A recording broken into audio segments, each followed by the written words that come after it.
Are you raising a narcissist, dear parent?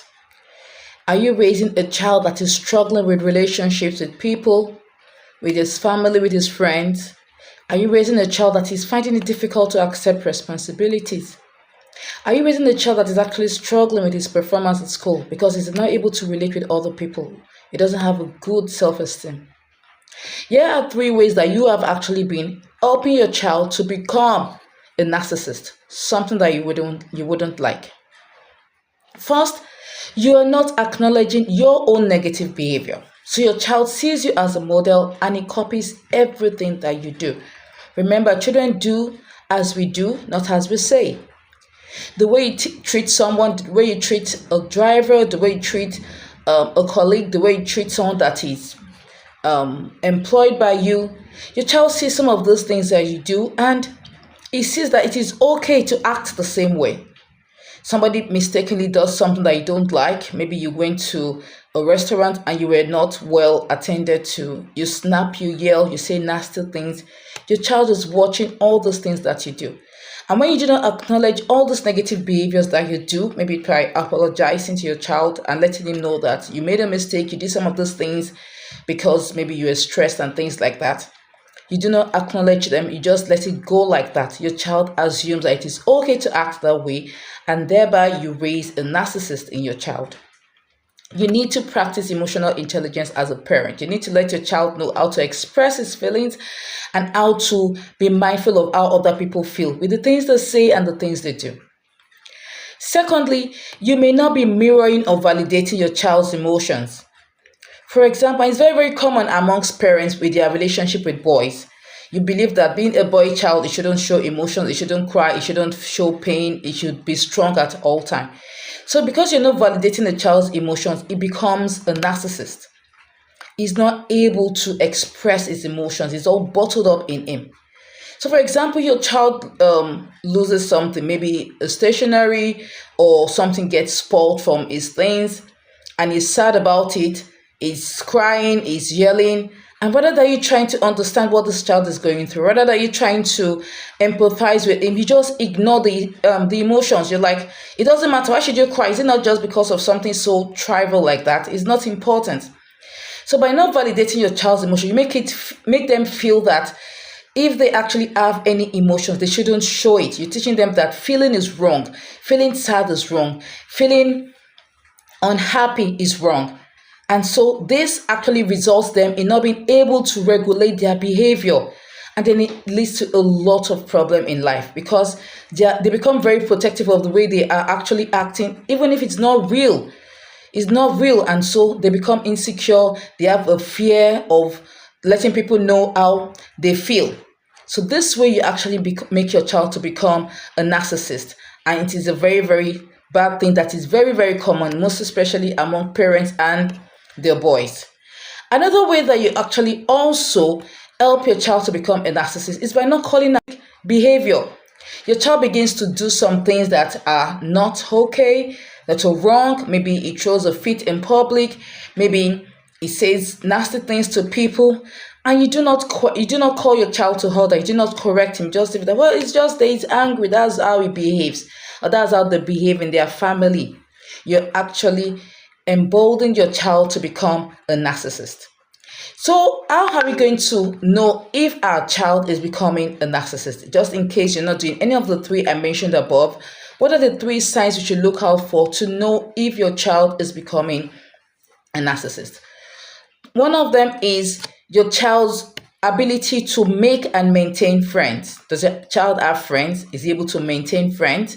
This is something that you need to know because as children grow, they actually have a need to actually socialize, to have friends.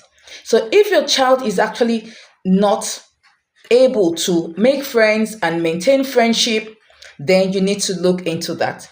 We should have friends. We should encourage our children to have friends.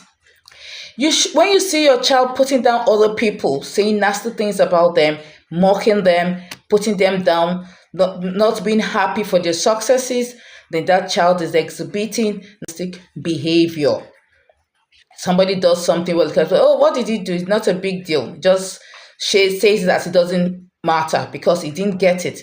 And these things, you let it slide without actually correcting the child, letting the child know that if somebody else wins, you should be happy for them. It doesn't have to be only you winning. So it's something that we have to really, really look into. Another thing that would let you know, a red flag that your child is becoming a narcissist, is if they blame other people for their wrongdoings. They blame adults, they blame their parents. They never take responsibility for anything that they did. So your child does something and his defense is always, it's because of you. You made me do it. You said this and that. They never take responsibility. They're never ready to apologize for whatever it is that they do.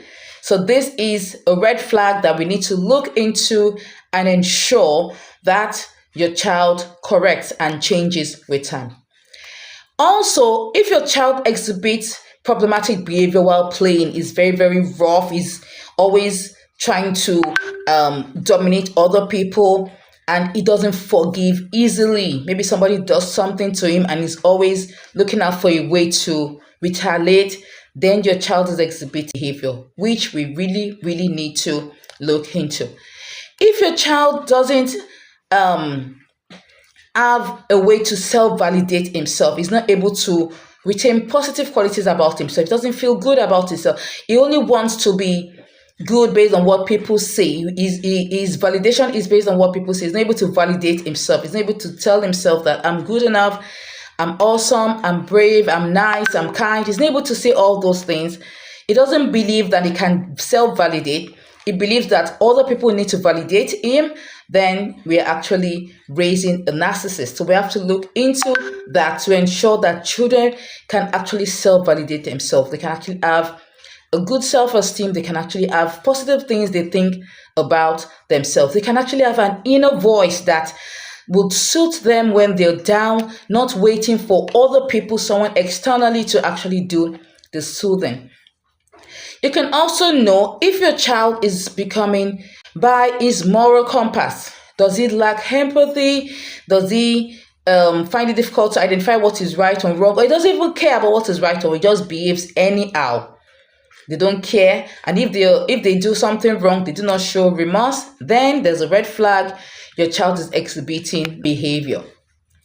If your child is always avoiding having to look in your eye, having to meet your gaze, is always avoiding you, always trying to beat around the bush, trying to play smart, then you can actually suspect that your child could actually be having, because being able to have eye contact is a social skill, and avoiding it is actually a sign that your child could actually be having behavior. And the last one is the inability to take and accept responsibility.